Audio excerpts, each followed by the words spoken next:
One sec, I need my Mass Effect themed music. That's all right. I got mine on. Huge.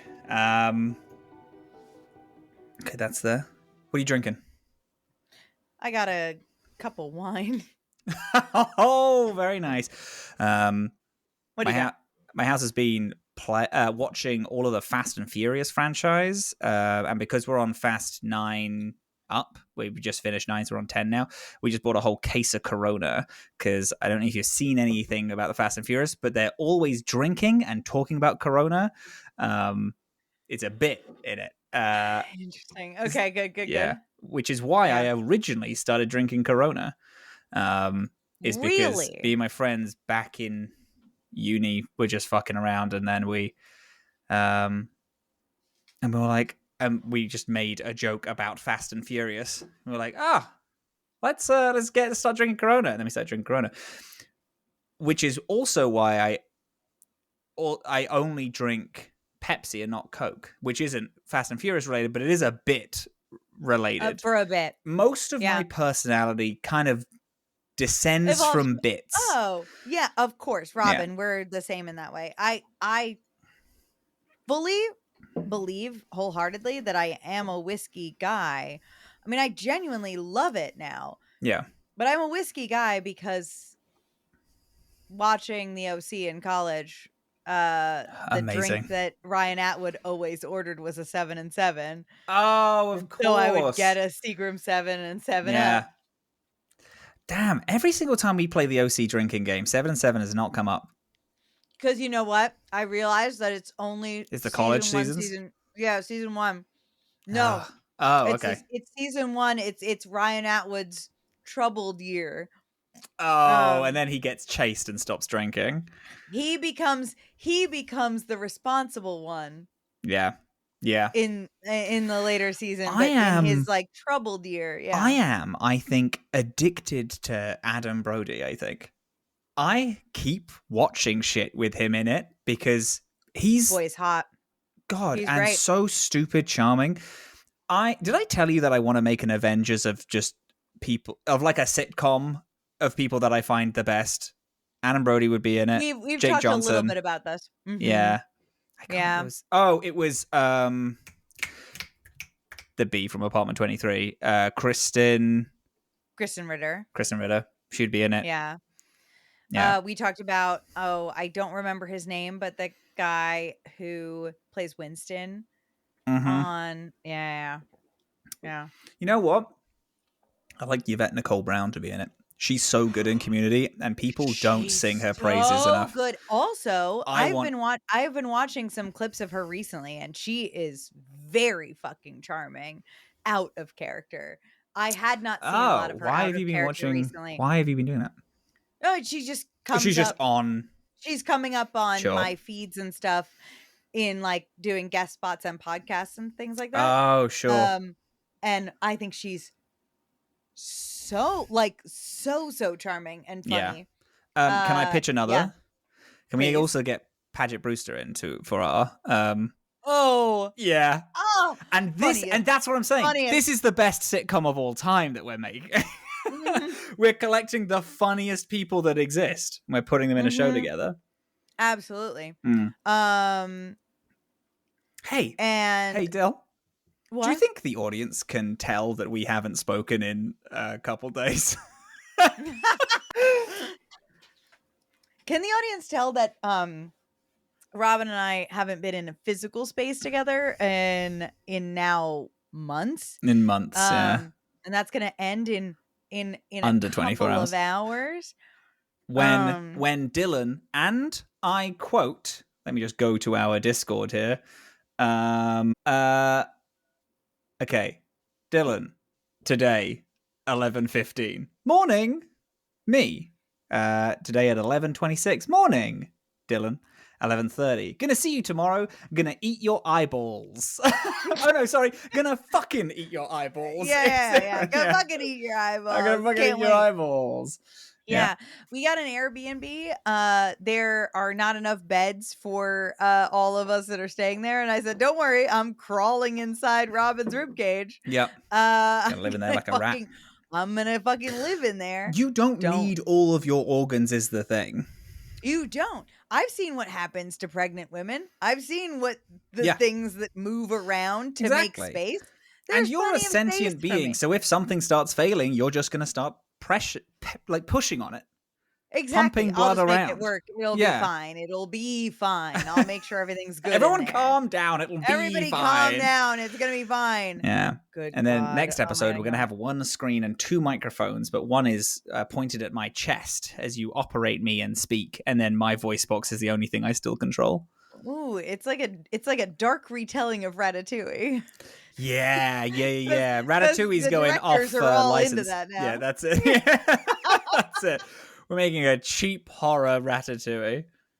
That's it. Yeah. That's what we'll do. I tell you that was a pitch that I had for a character in a TTRPG game. I wanted to be so it was Blood Island, which was a show that I was on last year. Oh, okay. 2 years ago. Show. I ended up playing Three Goblins in a Trench Coat. The idea with that was Love Island, but we were all fantasy people. No, that was a great I ended up being show. 3 Goblins in a Trench Coat, but my original pitch was that I was a wizard, in quotation marks, but I was actually a rat who had... Oh, no, I think it turned into it started as a rat and then turned into a goblin. I was a rat that lived inside of a dead human's chest and was piloting him like a Jaeger. And I accidentally found my way on this show, and I'm trying really hard just to make myself seem as normal as possible. And then it turned into a goblin who did the same thing, and then I was like, what if I was actually just 3 goblins pretending to be one guy? And it was great. It was very good. Good time. Yeah. Oh, excellent. Oh my God. My God, I've missed you. Robin. Hello, baby. I missed you too.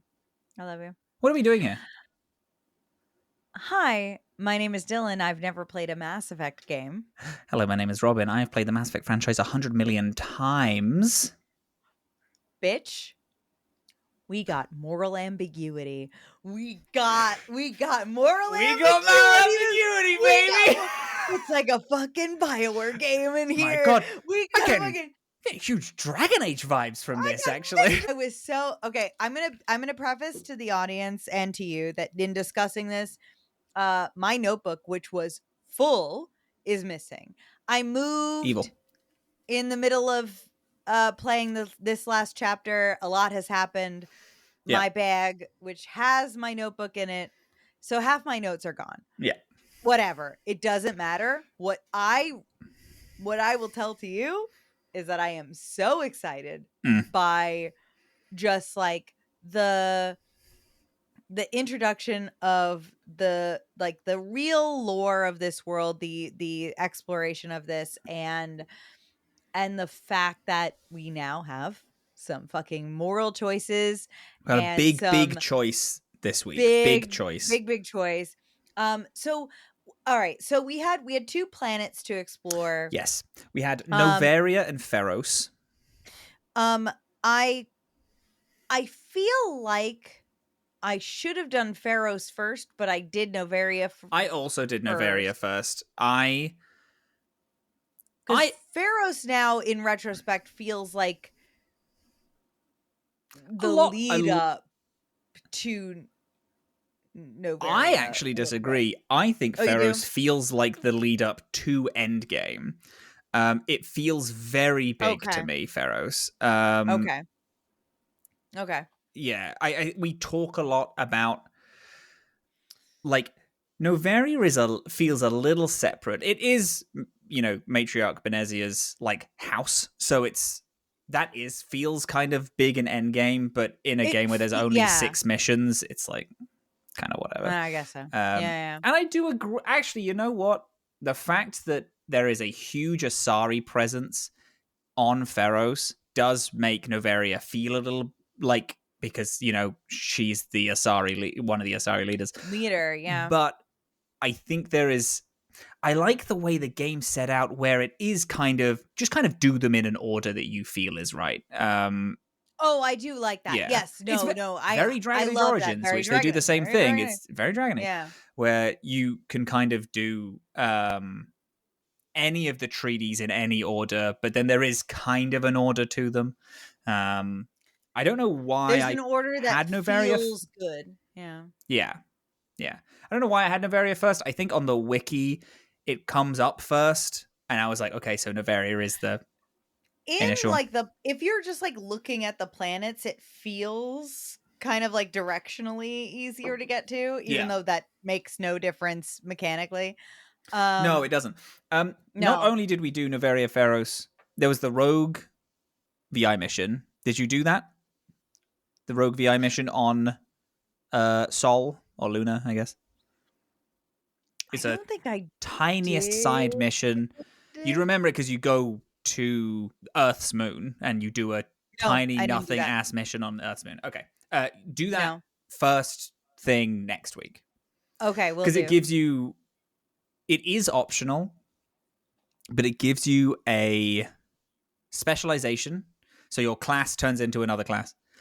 Okay. And even though it is a go here and shoot a bunch of stuff, the idea and story comes up later in subsequent games. So it's the one that I'm like, this is the one that we should. This is the only side mission that I think is like 100% you have to do this. Okay. Yeah, I'm in. Yeah, so I had intended to do like a lot more side missions, but life got cuckoo. So I really just did mostly the Noveria and Feros missions. And I did like, I surveyed all the planets in each solar system as I went. I did all that stuff too. So very few side quests, I would say. But so we started on Noveria. And so this was an interesting place. Noveria is like has like a research station on it, and it's like, and like the trains are dead. There's a giant snowstorm, so it's people are hunkering down a little bit. Yeah, like, and like the power is down on pretty much everything, and everything is on lockdown. But we get there and we know that like we know Matriarch Benezia has gone through here and was last seen here, so we're going to be like, what the fuck is going on? This is also the first place in Noveria is a like trade hub. Big business is here. A lot of people can just a lot of businesses can kind of move in, have research stations where they're practically left alone. So a lot of like the big bad companies just kind of turn up. Just turn up here. And hang out. Yeah. So we go into like, when you're going like deep into like the Noveria's like research station, where you're like trying to track down the Matriarch, like the whole, there's like a ship VI, because it's not AI, which I do actually appreciate, and I think that we should bring that usage into the real world and start calling these shitty pieces of shit that do not have actual intelligence. We should start calling them VI. Anyway, so the ship's VI is like telling, or the research facilities VI is telling us that like everything is not functioning, and that like there are all these things that need to be fixed to get it to function. You get to like kind of go into the core and turn it on. You can use... There's a pretty big bit at the beginning here, before you get to the actual research facility, which is you can go in and there's like a lot of there's like a whole conspiracy with getting the card to open the back door and get the Mako. Oh my god, I forgot the whole fucking... So there's a whole like opening section with the companies, and you're kind of like playing politics a bit. There's a few different ways. I think there's a few different ways to actually end up getting the key card. You're so right. You're so right. And so when hey, listen, no notes. And it's also been a couple weeks since we've played these sections, so it's a little while.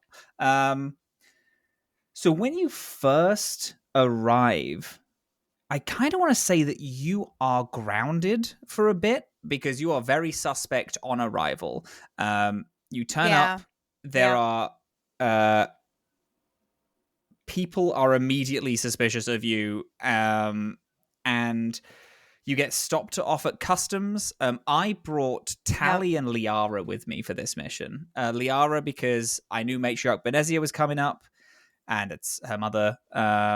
And Tally because I haven't really used Tally, so I kind of wanted to have Tally coming along. Who did you have with you? Yeah, I had Garrus and Rex, Liara. Oh, very good. Okay, no, cool. No. I initially had Garrus and I think I initially had Garrus and Tally similarly because I haven't used Tally yet. But then I got off the ship and someone immediately was like, we should get Liara involved which I appreciate. I like that. Yeah, that they were like, I also like that. Yeah, Liara, like Liara's mother is here. We should probably have a lot of stuff involved. to say. Yeah. I think which I haven't. which I haven't done, which I would be interested in doing, because you unlock Noveria immediately as soon as you exit the Citadel. I would quite like to do Noveria and then meet Liara, a thing which I've never done before. I'm wondering if you can. I think you can. Yeah. Yeah. I guess you must be able to. Yeah, a weird little. I just want to see what she says, if anything, about the fact that you killed her mum and she doesn't know about it. But yes, you get stopped at customs. You get allowed through because all of your Spectre status goes off, and they're like, we literally can't stop you, unfortunately. So yeah, go on ahead. I immediately met with one of the Hanar. There's a Hanar merchant knocking around, and then he asks me to smuggle something in. And I say, okay, what is it? And he's like, please don't ask questions. And I'm like, okay. And I go and I pick the stuff up and I smuggle it in because I'm allowed through customs and I don't give a fuck. I tattled right away. Yeah. Oh my god. Little tattler. You're a little good guy.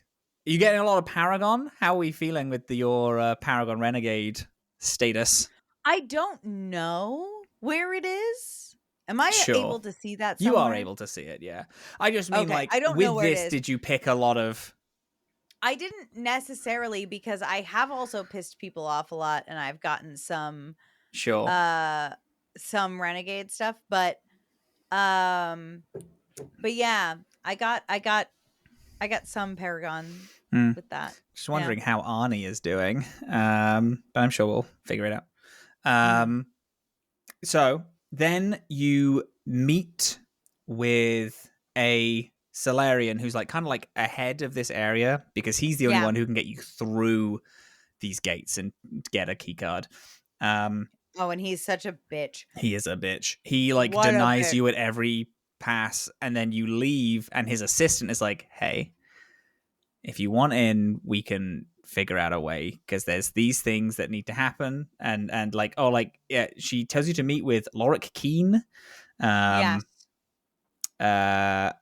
then, does she tell you to meet with Lorik Keen? No, she might be asking you to investigate him. My notes are also fairly scattered. It's been a while. She tells you to investigate Lorik Keen, not to meet with him, like to like. Oh, sure, yeah. Because she wants evidence into the Solarian, who's like the head of this little little zone.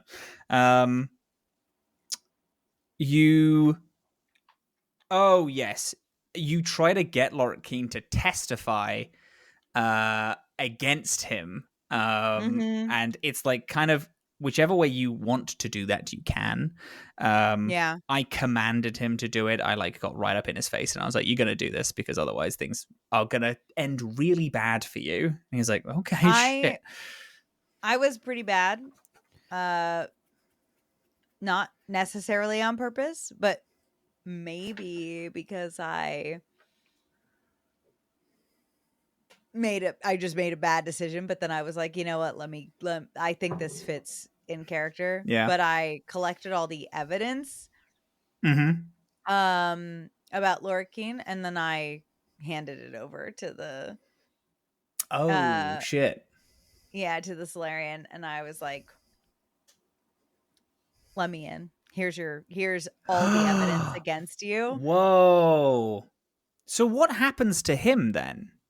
Because in my one, he gets arrested. He gets arrested and hauled away. The Solarian does. Yeah, no, now he's like, oh, good to know. And my companions are pretty pissed off at me. They're like, wait, why did you, just so we could continue our investigation? And I was like, yeah, our investigation is important. We have to keep going. Yeah, we have to get through here. Didn't you hear? There's a fucking matriarch like wreaking havoc across the galaxy. We got to get through. You also find out that yeah. Oh no, you go.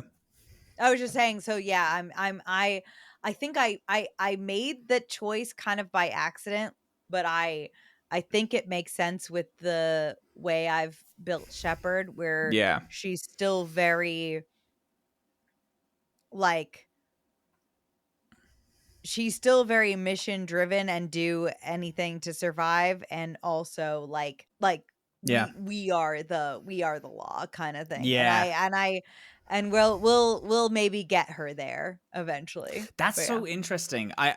It's really fun that both of us are starting off fairly renegade, fairly like, you know, fuck the system and we're gonna do us, and you know, do what it takes to get the mission. Shiv is a little less that. She's very, I can't stop doing my favorite guy in the world, Florence Hawk, DA2, where she is so incredibly for the team, but is very like, that's it. Like no one else. I care so little about other people. For later. Putting a pin. Oh, put a pin in that. Okay, sure. We also find out that Saren is a major investor in a company called Binary Helix, which is a biotics manufacturer. And there is a Binary Helix facility here called Peak 17, I think. Peak 15. Peak 15, yeah. And then you get the Mako and you drive there. How is the Mako for you? Are you still struggling? Hate it so much. But I did discover that it is more fun to just drive over people. Yeah, just do it. Just drive over them. Sometimes there's a scary cutscene right before you enter an area, and it's like, this is gonna be the toughest guy.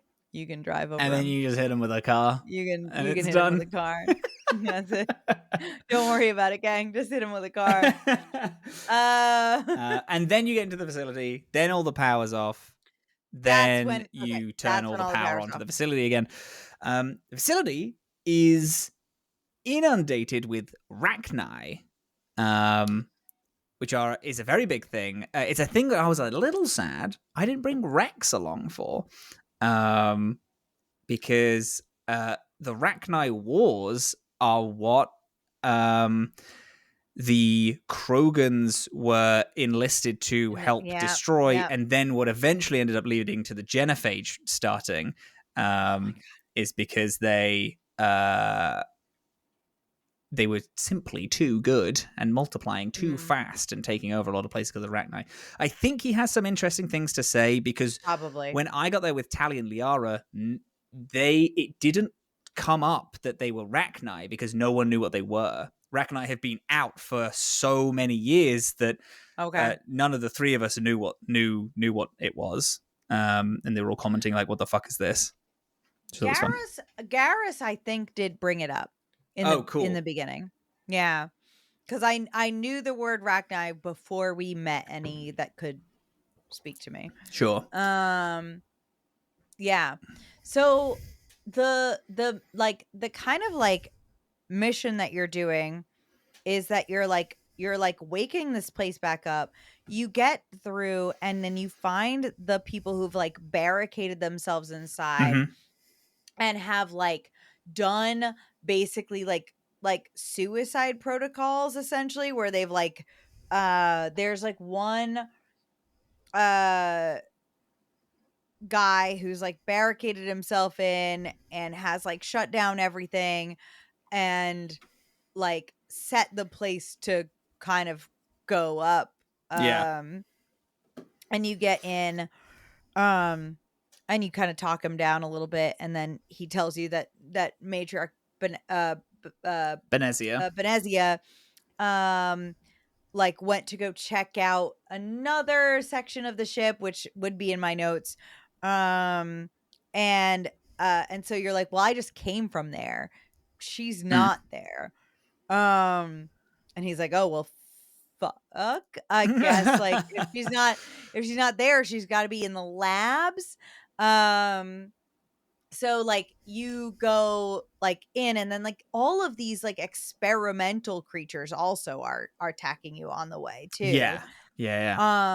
Because like there's been like experiments done Yeah, because here this as is a well. biotic like creation facility, so they're just doing weird shit to see what works. Yeah. And so all of that's been unlocked. So they're all attacking you. It's weird, freaky little jittery things alien that things. freak me out. This is a really cool little zone where you meet the like survivors of the peak. Yeah. Because there's a lot of little missions. You think you're just here for one thing, and then you find this tiny little alcove of people, and they're all giving you shit to do, because it's like, I mean, there's medical equipment that we need because people are dying on the beds. There is this one Asari who's acting really weird and is like asking you to do shit. There's doctors who are like, you're talking to them and they are very clearly morally corrupt, but then are also asking you like, hey, can you help us with this, because this whole shit for us is fucked. And it's like, okay, I mean, I guess so. And there's a lot of fun, interesting things to do. I don't know if you did. I don't know how much of that you did. If you did much of it. That's not the Feros. This is stuff. Noveria. Yeah. Yeah. Because that's Feros also has people asking you to like. Feros also has a little alcove of people asking you to do shit. It does, yeah, where you have to go like collect power cores and make sure the base is running well. The base. Yeah. But Noveria has a little bit. When you meet that guy and he's like, "Oh, Matriarch Benezia is in the labs," you can then go around and then talk to people, the survivors, and then they will be giving you little tasks. There's there's the Asari who turns out to be working for Matriarch Benezia. So she's like waiting for you to do shit, getting you on your own, and then you're jumped by like a group of people who all try to kill you, and they like slaughter a guard. There's a Volus who is trying to get into another route, who is trying to get something, but he's just like a little conversation, and it's just a lot of people to discuss and shoot the shit with. Anyway. Then you go to Matriarch Benezia. You fight through a bunch of people, and you find her. Tons. She's like got a. Well, there's one of these, like through all of this, the like alien species, this like sort of spider hive mind. The Rachni that we're kind of like fighting through on the way here. We learn about them that they have a hive mind, and that they have a queen essentially, and that like that's like the source of everything, like their intelligence and their and their power and whatnot. And like the queen is like locked up in this like central spot in this room in the hot labs, I think it is, in that area where Matriarch Benezia is. So she's there, but then the matriarch of the Rachni is also in there, like trapped. And so like when we meet her, she's like immediately hostile to us, doesn't care that her daughter's there, is like explicitly like, you can bring it up and be like, you're gonna kill your daughter. She's like, yeah, whatever. Don't care about that. And you're like, oh, okay. Interesting. Curious. And then when you fight her, which is like pretty inevitable, great BioWare staple. You get her down to 0 hit points, and then she has a little cutscene where she's like, let me explain. But instead of that, it's like she's like, no, the Saren is like infecting he's indoctrinated her. And it's an important, like, the terminology of indoctrinate is very important for this game, for this like series of games. The term indoctrination is a big one, but he indoctrinates her. Yeah. And like, he can like seemingly genuinely control her, but she is fighting it, resisting it, etc., and tries to, but ultimately cannot. She says that his power comes from Sovereign, which is his ship. And she joined him originally to try and pull him over, like away from like this dark path, but then she was like, inevitably it just takes everyone who is near him, and if they're on the ship specifically, will get indoctrinated. She says that Saren is after the Mu relay, which left orbit 4,000 years ago, and if they find the Mu relay, they can use it to find the conduit, which is the thing that they're all after. And then like she starts to lose control back again to Saren, and so we do have to kill her. And Liara's like, "Man, no, kill her. I don't." Liara's really cold with it. Liara's really cold about it. Is a really fun thing, which we'll be seeing, that Liara is crazy cold about very specific things. I actually loved it. I thought it was really interesting, just because, well, like fast forwarding, you're back on the ship. Everybody is like, you have to talk to Liara. She just had to kill her mother. You have to speak with her. And then you go speak to her, and she's like, whatever. Like, she's like, she wasn't my mom. I don't really give a fuck. I don't care. But I think it's so funny. Everybody on the ship is like, you must is convinced that Liara is going to be super messed up, because everyone else would be naturally. And also it's pretty clear that it's not even an Asari thing. It's a Liara thing. It's a Liara thing. I don't care.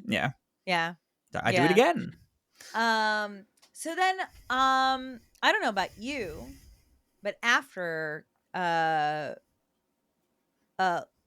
Matriarch dies, which seems like such a fucking huge moment. Big moment, after that, I was like, I got a notification that was like, get out of here. Go, leave.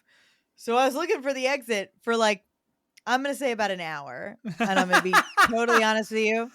I went and I saw the thing that was like, and it came up with like a click on this to leave via tram. And I was clicking on it, babes. I was clicking on it. I reloaded. I left. I came back. You're locked in that area. You can't go anywhere. I was like, why? Well, what's happened to me? I'm stuck here for eternity. And in my running around, finally realized that I was supposed to know that I needed to approach the queen where the Rachni queen is held. And then we get an additional cutscene, which, to be fair, was really good. Oh, it's so good. The Rachni are it introduces an additional alien race, not like these are just kind of gross bugs that run around, which you think they are, and then it's like, no, they're sentient and have a mind, and sentient. They sing. Everything sings in their universe, and they're all singing together, and it's a whole thing. It's great. So cool. They're singing together, and also they talk about the war, and they talk about the fact that, like, no, we regret what our ancestors did in the previous war. We don't want to do that. We also don't want to be mind controlled by this guy Saren. We just want a chance to like hear a song again. And then they speak through Liara's dead mom. Oh, it's really they like cool. are able to It's so control cool. her body and like elevate her and like use her to speak. And they're like, and they also say, and again, I'm fucking mad that my notes aren't here because I wrote some things down, because some of the stuff that they said was beautiful was like something about like her song like was particularly beautiful to them. And like things that indicated that like they felt some kind of connection to her despite the fact that their link was forced. And like it's just it was interesting. And I really liked it. And then you had the opportunity to let them go, but your companions had some ideas. I'm curious. Yes. What did I think Tally was pro kill it. that does seem to They're track, yeah. bad and evil, and they should probably die. I think Liara was like a bit of a, I can't necessarily remember, but I think she was a bit of a, I don't really care either way. Yeah. Liara was a bit like fuck these things, like in a cold way. And Garrus, if I remember right, which I again I might not be, but Garrus was kind of like, well, they had nothing to do with whatever that was. Yeah. Like, it's because Garrus is a good guy. Yeah. He's a good dude. So yeah, so I let her go, and felt pretty like nervous about that. But it also seemed really beautiful, so I liked it. Yeah, really, really cool. Yeah. I also let her go. Because it's like my team were like, I don't really care / negative, which is like, okay, well, my team wants me to kill them, but also this feels bad. Even though I was playing like I like Shiv has the background of being ruthless, but we're done here. Like, the Rachni aren't the enemy. It was Matriarch Benezia was the enemy, and she's dead. Yeah. This person is a prisoner. Get the prisoner out, regardless of what happened. And because the Rachni Queen is also like, my brothers and sisters that have attacked and killed you, attacked and tried to kill you, kill them. You need to win that fight. They are a lost cause, but I am not a lost cause, and I have children that aren't lost causes either. Please let our song continue. And I'm like, I'm not a fucking monster. Yeah, fine. Yeah. I like that. I went back to the ship afterwards and hung around a bit, and I talked to my shipmates, and this Alistair Thurin motherfucker, Caden Alenko, was like, hey, what's going on with you and the Asari? And I was like, nothing. I'm not even, I spoke to her once. What are you fucking talking about? He's like, well, the rumors below deck are that you two have a thing going. And I was like, well, we don't. And he's like, oh, so we have a thing going. And I'm like, we don't. What the fuck is happening? I'm sorry. BioWare learned about consent game 2 of both of their series. because Origins is the same way. People are like, we're in a relationship, and I'm like, what the fuck are you talking about? I've spoken to you twice. And that's it. That's it. Good God. Command some self-respect. Interestingly, I also went back. Caden was like, hey, so what's happening with you and the Asari? And I was like, oh, I don't know. Maybe a little something. I don't know. I went to go speak to Liara, and Liara was like, hey, so I kind of like you. And I was like, I kind of like you too. What are we doing here? What the fuck's going on? And then she gets really flustered when I'm confirm, yeah, okay, we should, yeah, let's start dating and let's get a little romance. I'm going to skip ahead past Feros just for a bit because I re-speak to Liara later, and she's like, so the Asari, they don't have sex in a normal way. They connect into the mind of the other person, and they kind of mind meld, and that's how they have sex. Yeah. I would have to know what that felt like before I was cool. I was like, that sounds fucking awesome. Yeah, that sounds great. Do you want to do it? That because I'm fine. playing a messy lesbian in this. Yeah. Then Liara was like, oh yeah, it's just like, it's such a big deal to me because I've never felt this way about anyone, and I've never done this before. And then Shepard was like, oh, no thanks. And then I dumped her after she was like, hey, I have these really strong feelings for you. I was like, oh, I think Shiv thinks this is too serious now and is going to be like, actually, I'm actually good. Thank you so much. I'm actually not interested. If this is your first time, it's a big deal because this isn't a big deal to me, and it clearly is to you. Sos Liara. What's interesting about this is that I feel like this. I feel like I see the blueprints of all of the pieces of Dragon Age Origins in this game, right? Like I see all of it. Yeah. The connections and like the romance and like the that sort of development in this game happens so fast, really fast, even faster than in Origins, which is notorious for the Dragon Age series to be pretty fast. I understand why it feels like it does feel get it. I understand why, and it's because there are 6 missions in this game. Exactly. And it's like no one's story is really progressed in side missions. There are some bits, but you don't really like have full conversations like you do. So we are, if you think about it, we are in the last act of this game now, and you got to have a romance. Oh my god, that's wild. Do you know what I mean? That's what's crazy. That's why it moves so ridiculously fast. And I see it as a negative generally, but it's one that it's like, I'm never gonna, if I have a list of cons for Mass Effect 1, how fast romance moves won't be one of them because I understand why they did it. They just had to do it. Yeah. And I appreciate that it's like that it's included. I will say though, Kaidan, I kind of like was like, I'm gonna choose like middling responses in this interaction to see where it goes.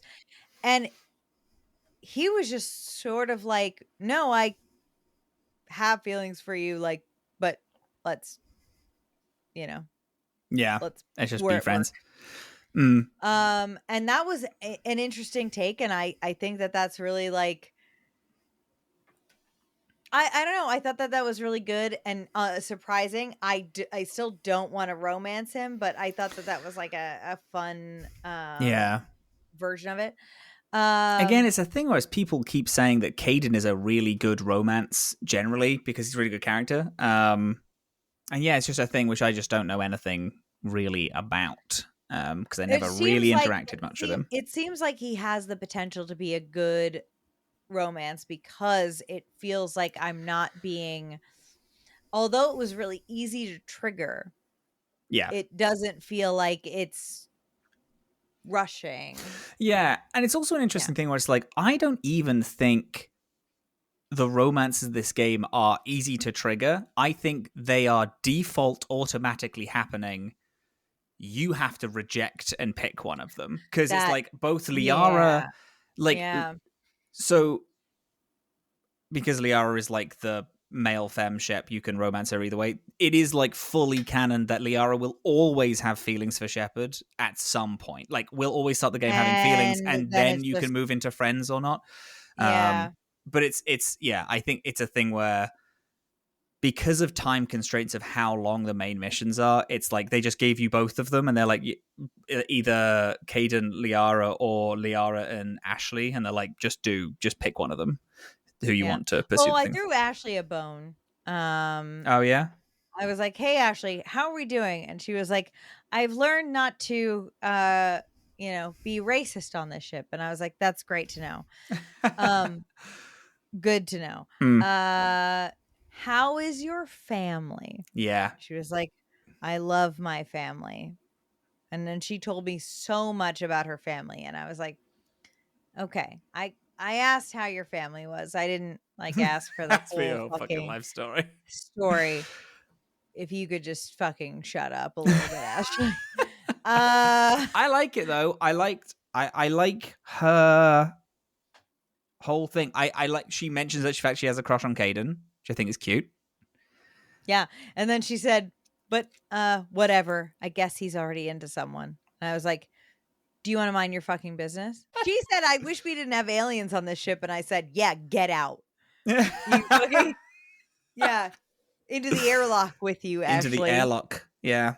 And throw you into a Mass Effect relay. Speak to Garrus. Turns out Garrus was up for a Spectre position, but Garrus's dad didn't like Spectres because of the fact they're outside the law and can't be held to any accountability. So then Garrus denied the position. Love that boy. Love Love him. Yeah. Can't wait to fucking sit on his weird face next. I can't wait to balance on his beak.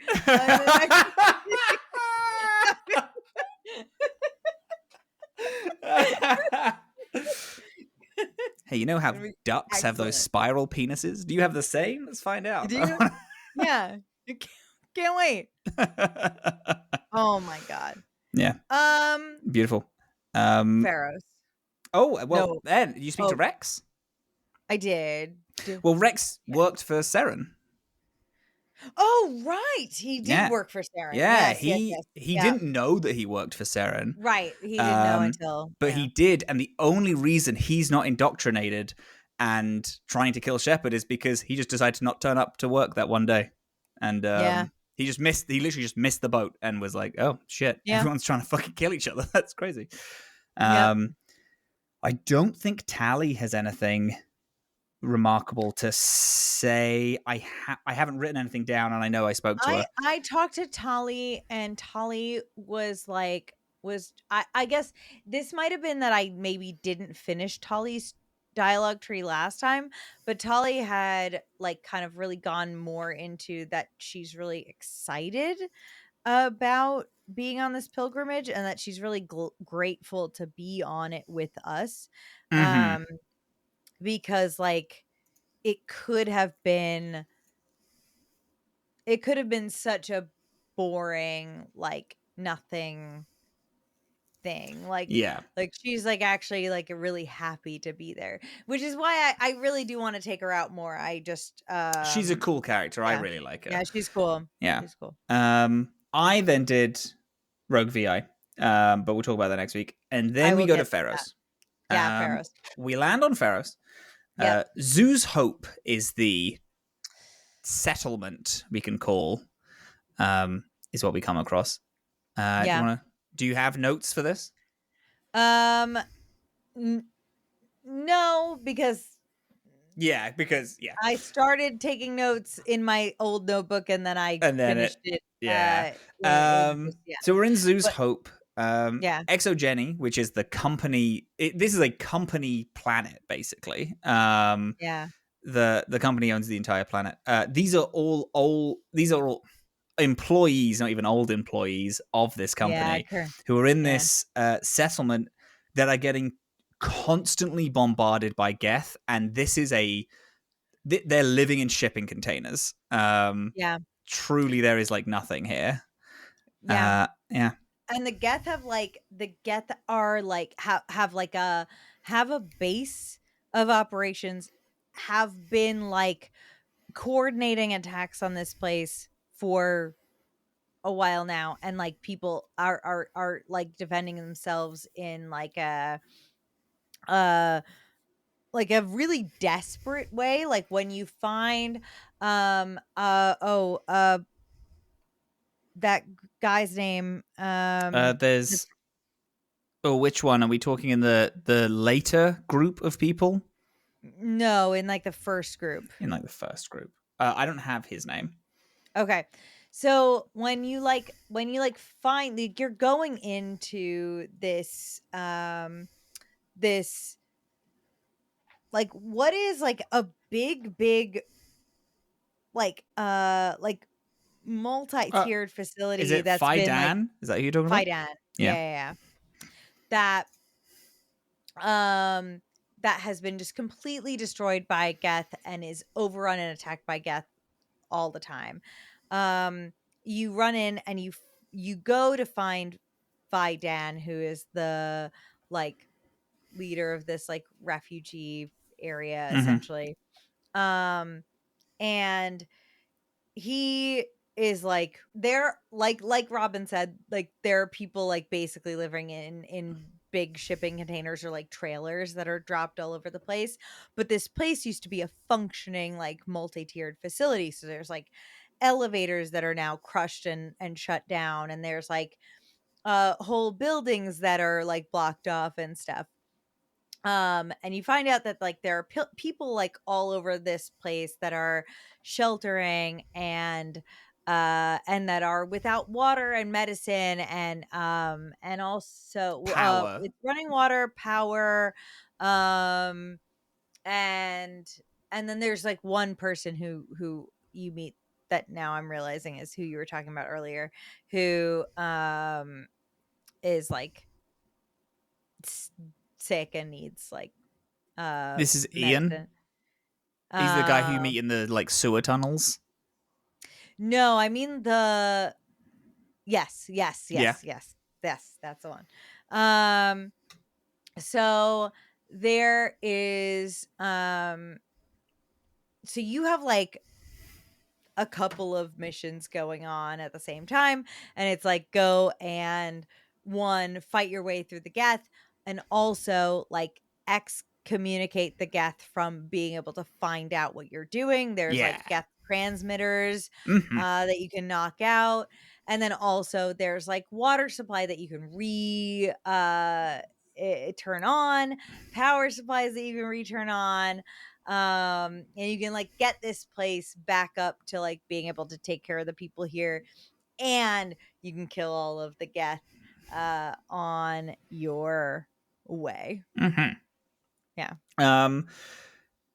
When you do all of you do all of that, you destroy the Geth transmitter, you find the water, you find power you find water and power if you want to, you kill like a couple of native animals that have also been indoctrinated and gone a little feral. You can kill those, so then hunting is easier. Yeah. Killing Geth all the time. You come across Ian, who is in the tunnels. He's he's very bad mentally. Is like ranting Yeah. and raving about things. And you can go back to Faidan and be like, "Hey, so what the fuck is his deal?" And he's like, "He's just very ill. We lost him. Sure, bring him back if you want to." And I'm like, okay, I will do. Brought him back. And then you cross the bridge, the sky bridge, the Prothean sky bridge, to the main facility of Exogeni. You find Juliana and Ethan having an argument because both of them are like pretty high up in the company. There's like a very small grouping of them, survivors. Most of them are dying and have been shot. Juliana is wanting to go back into the vicinity to look for her daughter, and Ethan is saying, no, we should just wait here because the company is going to save us. He's a very like high up company man. And there is also all this talk of this thing called the Thorian. It is a plant, seemingly, that everyone that like this Exogeni is like has been researching, trying to figure out what it is, but the Geth also want it really bad. And and then it's like, okay, well, if we want to find out what it is, we have to go into the facility, probably destroy it, but find out why we want it. Why they want it, yeah. You find Juliana's daughter. She gives you like some key codes, and you go through and you pick up a bunch of things, and then upon finding out where the Thorian is, you go back, and all of these things called the Thorian creepers start coming out. They're like these humanoid, organic zombies that, for the most part, aren't built off of people. They're just like these weird, what is later revealed to be like these weird, like plant, like creations. However, they have infected everyone. You go, you speak to Juliana and Ethan again. You get a grenade attachment which can subdue the people, because as you're going back to the main like settlement that you started at, everyone is like a raving like lunatic now, infected by these spores, and are trying to kill you. And there are 16 people to save. How many did you save? Ooh. It's tough because you have to save them by like throwing the grenades and then detonating them at the right time. Grouping people is really important in this. It's a tough, which is really fun. But I think that I saved. I didn't save everyone. I know I didn't save everyone. But I think I saved like 11. Nice. People, 11's decent. Yeah. Because I think still double figures. Yeah. I think it was because I had a positive, like, because Ethan survived, and that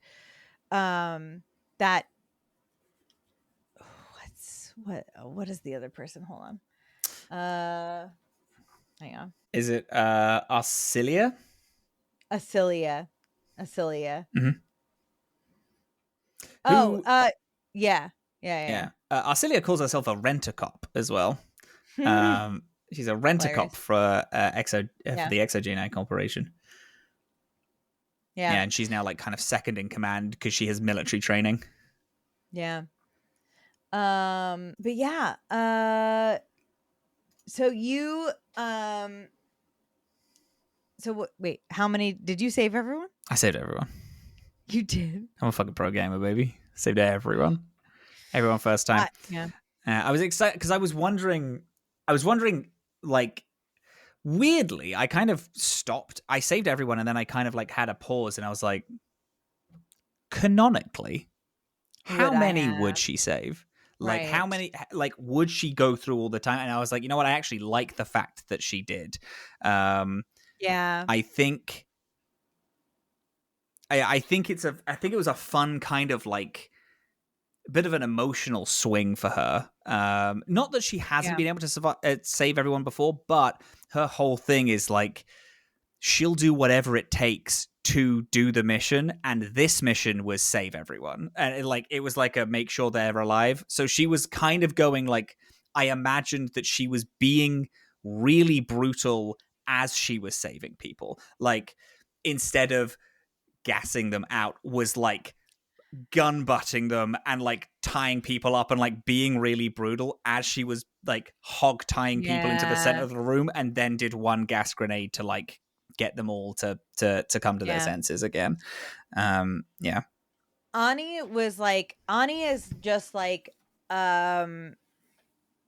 she's gonna save people because she's pissed about the fact that like anyone would have the opportunity and not do it. But she's also a survivor, and so she's just kind of like the idea that and of course this is like really, if I thought that it was really important to her character to save everyone, I would have looked it up and done like a step-by-step walkthrough and would have done that. But I was just like, I'm just gonna go through and just do it and see how we shake out. Yeah. Because I think that for her, she wants to save everyone, but she's also gonna live. Yeah. I also And like the fact that a big turning point in her career is the fact that she's a sole survivor, and even when she tries to, she can't save everyone. You know, yeah, it's like yeah, exactly. And she wouldn't like she wouldn't sacrifice herself to save everyone. no, That's not yeah, where she's at. mm-hmm. Like she's gonna live. She's gonna save who she can save, as long as it's on the way. Mm-hmm. Yeah. Regardless of how many people you save, you then go deeper into the facility. Now that all these Theron creepers are dealt with, and then you find the Therion itself, this giant plant thing. So it is a plant, they weren't lying, but it is sentient and is producing people. It is like cloning and creating life. Specifically, it's cloning Asari over and over and over again, in a way that I think is really cool. It then, I believe it's now, it then can I interrupt you really quickly? Please do. Who did you bring on this mission? Because I went back to, we talked about who we brought on the last planet. Yeah. I brought back my favorite boys. The Garrison, big boys, yeah, the heavy hitters. Who did you bring on I was this all one? human for this, so I brought Ashley and Caden. Interesting. Did they have anything interesting to say? I don't think so. I don't think my guys did either. That's kind of why I brought it up. Yeah. I thought maybe. No, I think that's it's a why shame. I felt like the other one felt like a bigger main quest to me. I agree. Because everybody was commenting all the way through about like the morality of things and like the situation. I agree. Whereas, like, I didn't feel like a lot of people had a lot to say. Noveria is a bigger mission, but interesting. I think that this one, you know what? I don't even know. I might agree with you and put Noveria first, because then you also learn about the Mew relay and having to, like, that's what they're after. And this feels like you're still learning information mission. Yeah. Because when you're speaking to the Therion, yeah. You learn that you learn less like integral to the mission information that you do to Matriarch Benezia. And also you kill Matriarch Benezia, which is fucking massive, huge implications. Right. She's like the right one hand of the lead antagonist, and you kill her. Yeah, she was Act 1, Scene 2. Like, yeah, literally, yeah. Yeah. This was all human mission for me. Yeah, interesting, fun. Yeah, this is a thing that the games do get better at. This was obviously their first attempt, so they just didn't have as good as others. So this Therion is cloning people, specifically Asari. You find out that this giant plant thing, the reason why the Geth are after it and why it's so important, aside from being able to clone people, is that it's a cipher to the Prothean language. It can help you, I believe. It can just kind of imprint in you that the cipher for the language, or it has something to do with being able to cipher it. You fight and kill it. This also, fun fact just for bobbins. This is the mission where I realized that people can die and it's fine. They can die in combat and it's fine. I had no one go down in combat at all until this mission when Liara went down, and I was like, I've done this fucking mission so many times, I simply can't be bothered. I beat it, and then she was speaking next scene, and I was like, oh, fucking hell. I was like, oh, okay, so it's only in cutscenes they can die. It's fine for them to get knocked out. Just because I heard that everyone, if they die in battle, they die for real. They die for real. They die for real. Now let me look at my notes. Cipher to the Prothean language. You find out what the conduit is.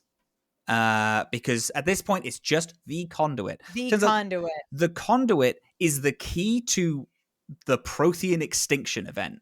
So the thing that happened 50,000 years ago that killed every single piece of life, everything is built, all of Protheans, the key to what happened to them is what the conduit is, which means that it's like, oh shit, this is why we need to find it.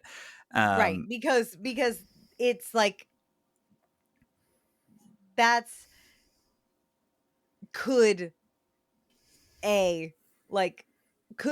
be a new extinction event. It could be a new extinction. It just could be like this whole game is talking about and showing you how important Protheans are to everyone in the galaxy, and finding out what actually happened to them is like pretty key.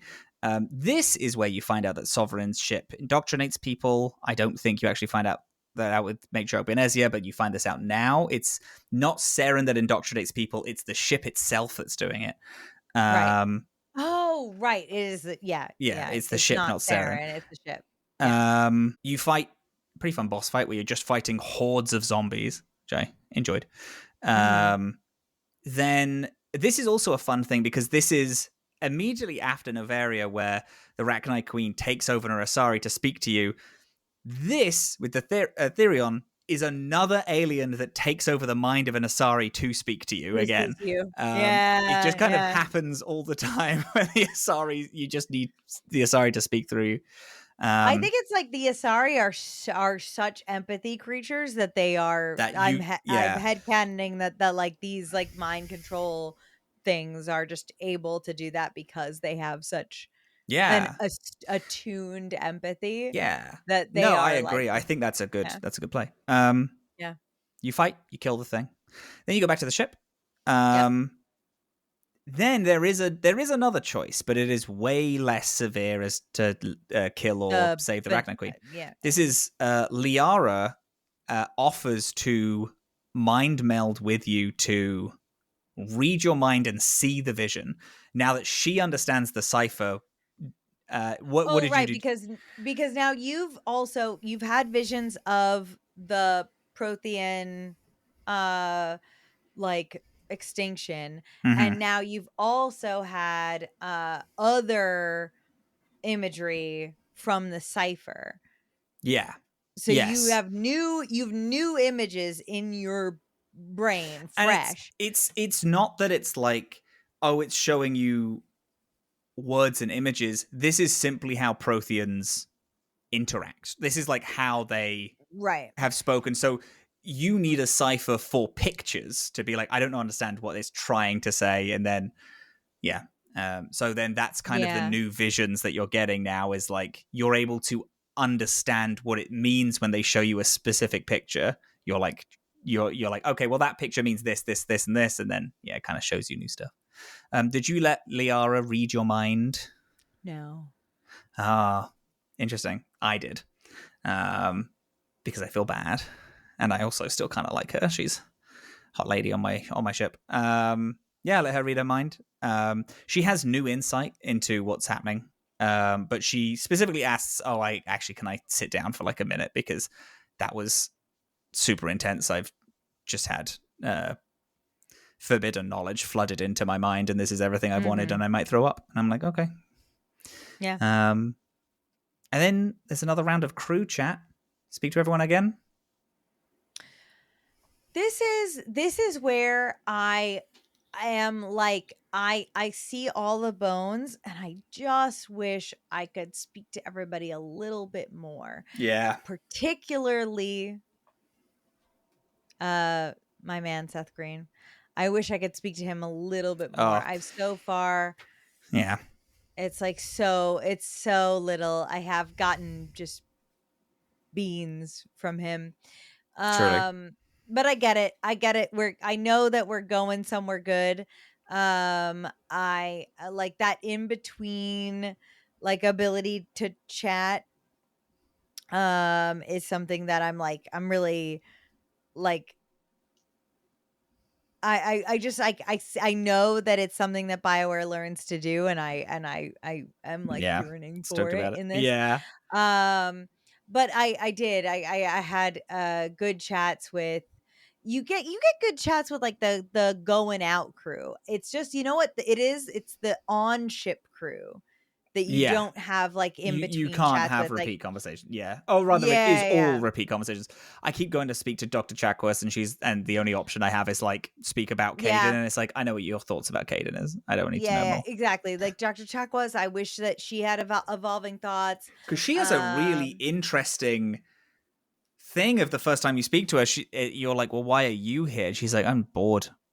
I'm doing this mission where I'm probably gonna die because I'm fucking bored of the like day to day of being a doctor, and that's such a great opener. And it's like, I wish I could speak to you more, though. I wish I could kind of divulge into you. I know, exactly. Yeah. So that's really it. But speaking to the companions is great, but I do wish that the people on the ship, I Yeah, had a little bit more to talk to about. But I feel like I know that we're gonna get there, because I we'll know get that there. that's Yeah, like, I know the evolution of this, of these of games. the Yeah, games. Yeah, and yeah. the studio that does it is Exactly. Like, yeah, yeah. For me, I went around, I spoke to the crew again. Turns out, you find out about Caden that he beat the person that he was like training him was a Turian and was really intense, and Caden beat him to death, which I thought was crazy. Oh, yeah, I got this in between the two. I Oh got that yeah, in between the two yeah, between planets. Noveria Yeah. and Feros.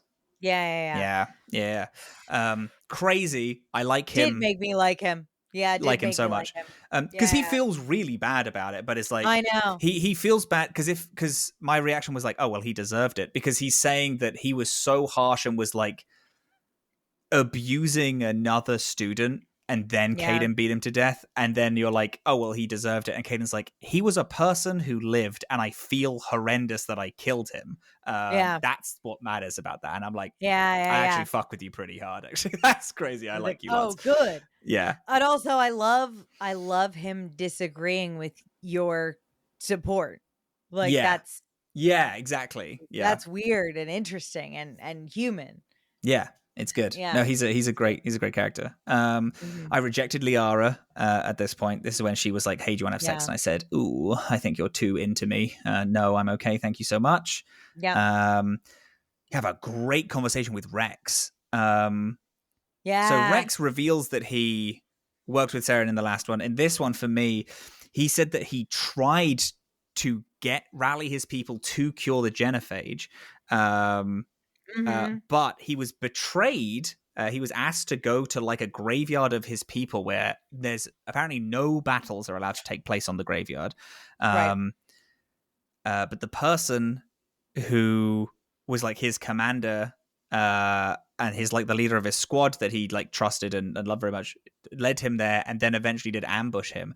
And then he also reveals that was his dad that did His that. dad. So yeah, Right. Rex was like betrayed by his father because Rex tried to help, and that's why Help. when you bring up, well, why don't you just cure the genophage? And he's so negative about it because he's like, I fucking tried. Right.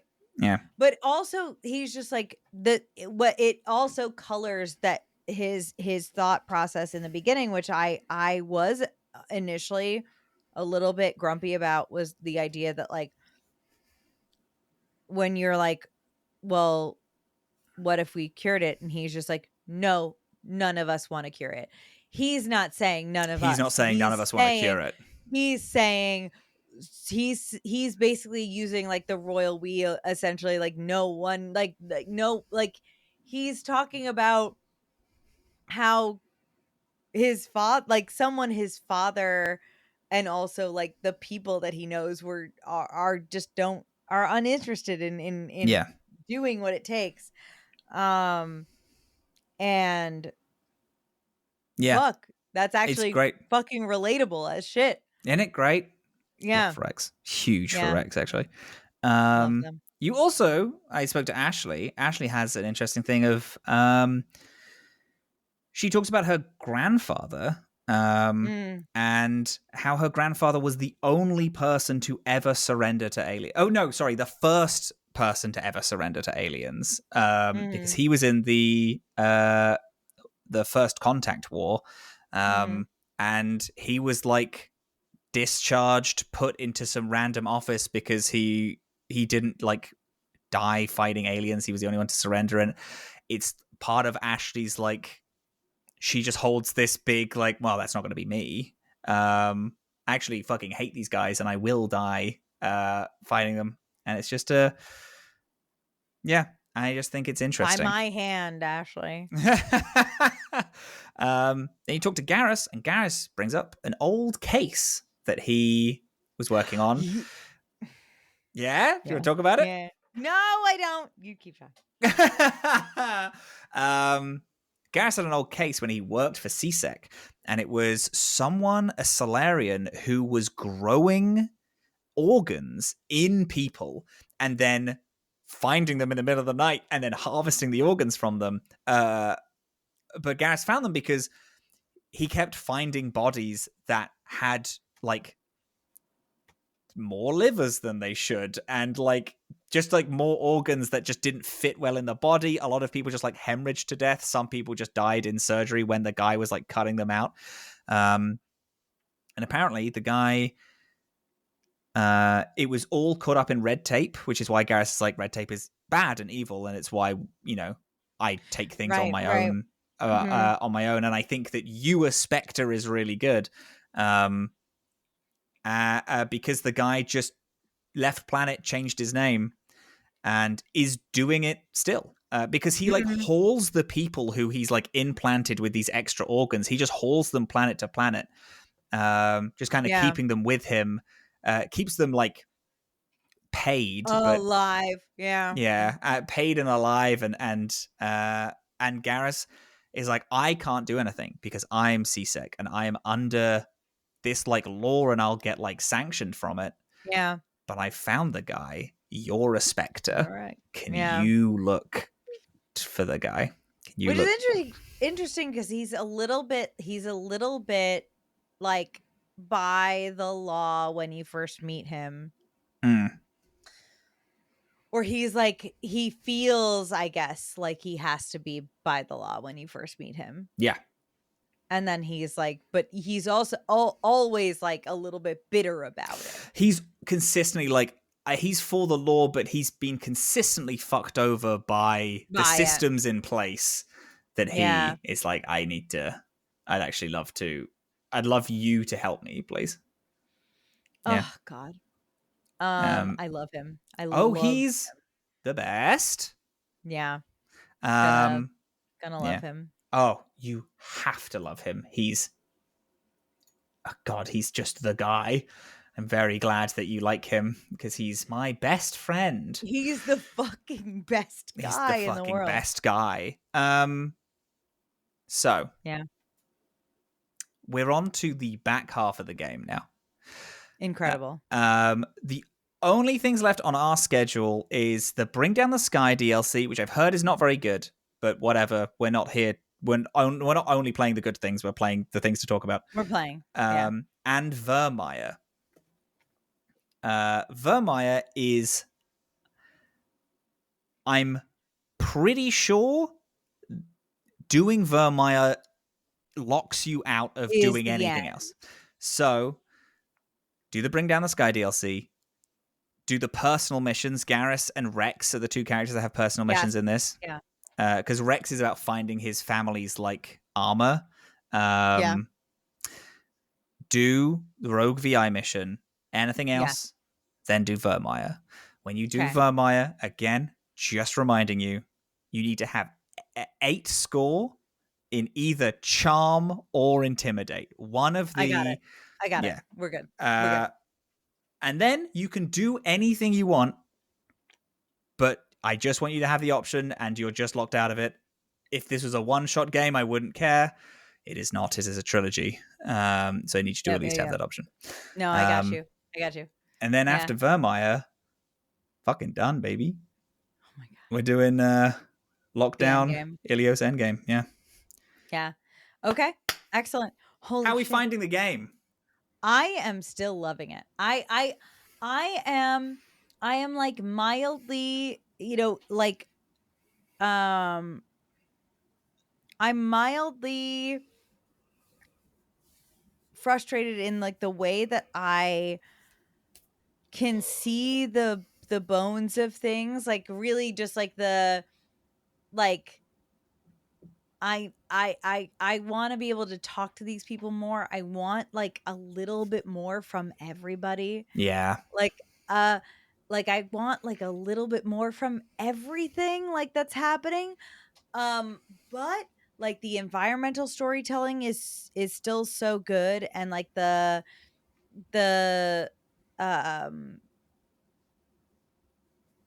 like the way that lore is presented, and also like the morally gray options and things like that. I'm genuinely having a great time. The Matriarch Benezia like choice in that quest was where I was like, oh, this is a good game. Yeah. Like that, this is a good game. Yeah. This has... No, it's big. It's really great. Yeah, I do agree with a lot of this, because this one took me a very long time to get through, because this like game, I know that we talked about it originally, but it took me a long time to get through because there's not a lot of interaction in a lot of things. But the joy of that, I guess, is that we have 2 additional games with pretty much this cast. And they're all having these like... They're all going to have these like big real moments, and they really do get like fleshed out and talked about. A thing which I am loving so much about it is the fact that, because the first time I played this, and most times I play this, I didn't speak to everyone every single time. So learning about, these characters and the way that they like operate, I really like the fact. I obviously I like the fact because it's just good writing. Like, we were just talking about it with Rex being very like flippant about you saying, "Oh, we could. Why don't? Is there no chance to fix the genophage?" And he's like, "No, none of us want to do it." There's not. And then you find out that it's not that none of us want to do it. It's that he tried and his dad betrayed him, and now he's a mercenary and is like, "Fuck it." Fuck it. Like, no, clearly no. It's not. Oh, no one wants to do that. That's a fact. It's the way that we as humans would say, oh, no one wants to fix that, because we're frustrated that like no one who has the power to fix it is fixing it. Yeah. Like it's that, literally. It's that frustration. It's that like, oh yeah, no, that's not happening because no one wants to. Yeah. It's not flippant. It's frustrated. Yeah. It's not dismissive. It's angry. And that's an interesting like development of that. And that's so fucking good. That's good. It's great. And then we have Garrus, who I love, who again is this big red tape guy, but then you speak to him for 5 minutes, and even though he's like, oh no, I think all these things are good, there's too much of people not doing anything because of X. It's great. I just love it. I think that red tape is great. I wish that red tape didn't involve the one thing that I care about, though. I wish that there wasn't so much red tape around that, and that we could just do that without all the red tape. Red tape should exist for everyone but me. But the thing that I think is really important, what if we got rid of that? It's cool that he expresses it And it's a thing that clearly he hates red tape. But then also he was going to be a Spectre. He was going to be a guy that didn't need any red tape. But his dad asked him to not be. And he was like, okay. And then just like gave up on this thing that he clearly believes. Like this, I don't know, you could say self-destructive streak that he has of everyone deserves red tape but me. And then he had the chance to be the guy that didn't have any red tape. And it's like, who would Garrus be if he did take that? Yeah. He'd just be like fairly corrupt. Maybe not. He's clearly has morals in some way. Like he has a lot of. He's like, oh, I'm going after the bad guys. It's like, but yeah, because like we don't know what all these other Spectres are doing. That's another thing. Yeah, we don't even know who they are. No one even knows how many there are. Yeah, I know. Clearly, too many is the thing. Yeah. If you don't know how many there are, it's too many. Well, it's not that people don't know how many. It's that the public doesn't know how many. And Captain Anderson was the one to. That's the same. Yeah, I guess so. Yeah. That's the same. Yeah. Oh my God. I did actually like you go to Feros and you say you like in the second settlement, not the first one, not Zeus Hope, the other one. You go there and you're like, hey, I'm a Spectre. And then the guy's like, no, you're not. There's no human Spectres. Shut up. And you're like, okay, do you want to check your language again? He's like, oh, is there Spectres? And you're like, yeah, baby. It's me, dude. Yeah. And he's like, oh, shit, that's crazy. I can't believe we made it. And it's like, how long have you guys been here? Like that. Yeah. It's fun. It's a good game. Yeah. No, it's cool. I know. I'm feeling good about it. Our friend, my roommate, is playing it and is a little bit behind us where we are at the minute. So I get to play Mass Effect, and then I get to fall asleep to the sounds of Mass Effect. Is he playing it on the PlayStation? No, playing it on the PC, and God bless him. God bless him. Doesn't use headphones, that guy. And you know what? If by any he's not listening to this, but if he does, don't change. Change. I like that. I like that you I like that you play your video games. You have your ASMR of gun sounds.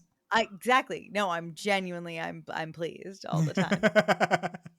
It's great. It's a good time. Yeah. Beauty. Normandy, gather round. Gather round as I find my notes. Normandy, gather round. We have an important announcement for you all. Very important. You exist because we allow it. And you will end because we demand it. It's a good closing line. It's good. I can't wait to figure out what that's about. Yeah, I'm so stoked for us to talk next week. I'm losing my mind about it. Oh my God, it's gonna be good. Oh my God, it's gonna be good. It's a not to put too fun upon it. It is a fucking huge.